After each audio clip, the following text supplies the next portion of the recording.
I want you to imagine two people. The first tells you you are too good to be true. The second one tells you you know you are better than that in whatever situation that has happened. Now, the first one may impact your ego. The second one may inspire your heart because it comes from the heart. Now put the two together. You may say, you are too good to be true. You know you are better than that. And this sounds like flattery.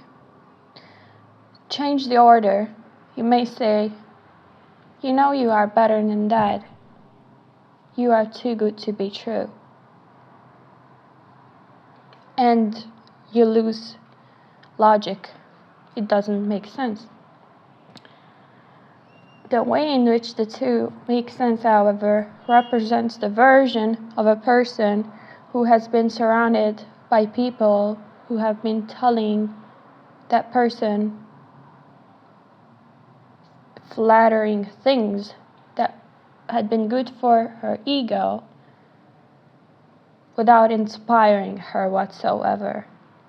Even if she had been one of the most inspiring people you could have ever met in your life. Now, take that same person and take her out of the illusion of comfort, but since she had been so self-aware, it wasn't even an illusion for her. It was just the only option for her to survive, because that is what she thought had been her family. And you've got a version of a person who tells you, you are better than that.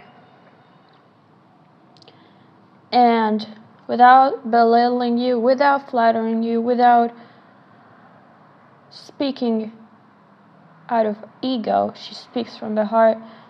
She makes space for you. She comes across as secure. And then I am saying this because that is the type of person I want you to become. And that is the type of person I knew I had always been, even before I had been influenced by things like, oh, that person you're dating, he is too good to be true.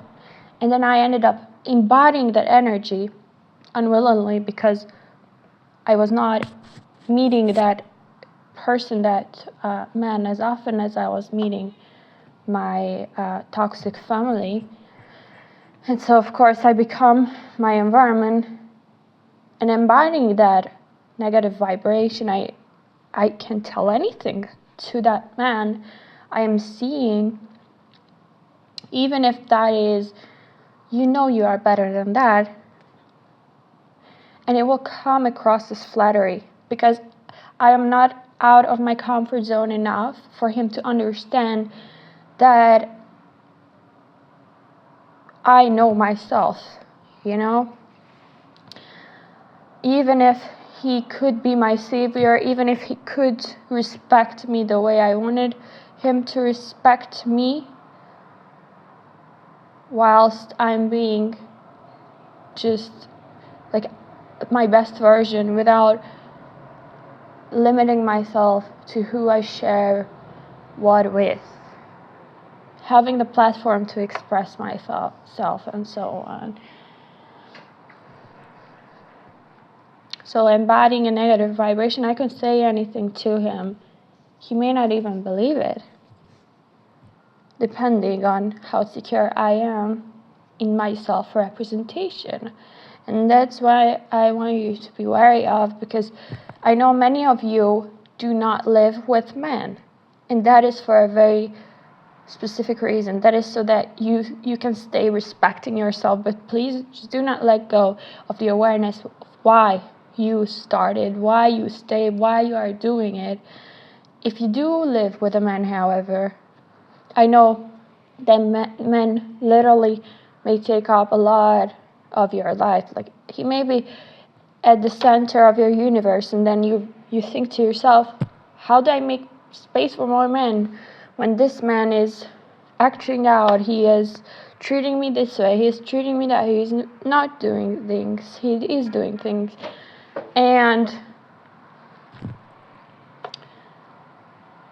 if you are in the position where you do not live with any man whatsoever,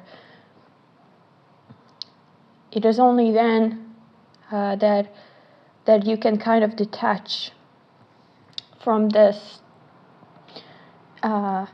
level of yourself that really is expected to outdo yourself in an immense way, but that will never really get you the respect that you deserve. Because what will get you the respect is security, regardless of a man's emotions. And I know this may be hard to swallow to a lot of you, but the truth is that men are emotional, and they have been trained out of expressing emotion, but women have been trained out of that too. Like, we are at this point in history where women even are becoming extremely